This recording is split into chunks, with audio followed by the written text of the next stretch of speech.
How to contact Airtable Support. Hi guys, in this video I will teach you how you can contact Airtable Support. Now, the first step is to log in into your Airtable account.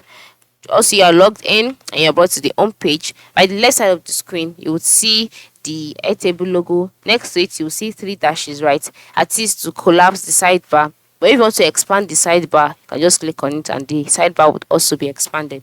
By the time you scroll down, you'll see templates, you'll see marketplace, universe imports, you'll see create a base. Then the next step is to move to the top right side of the screen, where you can see and a question mark notification icon, as well as the account icon. So just click on the question mark. After clicking on the question mark, in the box displayed, you can see help center. So just click on it. After clicking on Help Center, you'll be redirected to the Airtable Support page.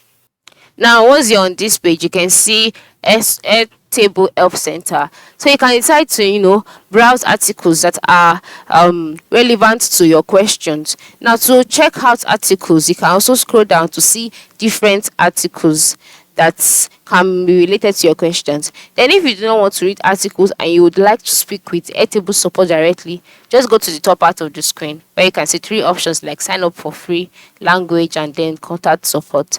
So once you see that, just click on contact support and then wait for the page to load. Once the page has loaded, this is how the contact support page looks like, alright. And then here by the right side of the screen, you can see an option. You can see a box asking you to chat with the Air Support bot. So yeah, you can just go ahead and ask any question of your choice. And then once you've asked, click on send. And once you click on send, a solution will be provided. So this is how you can contact Airtable Support. Thanks for watching and have a nice day.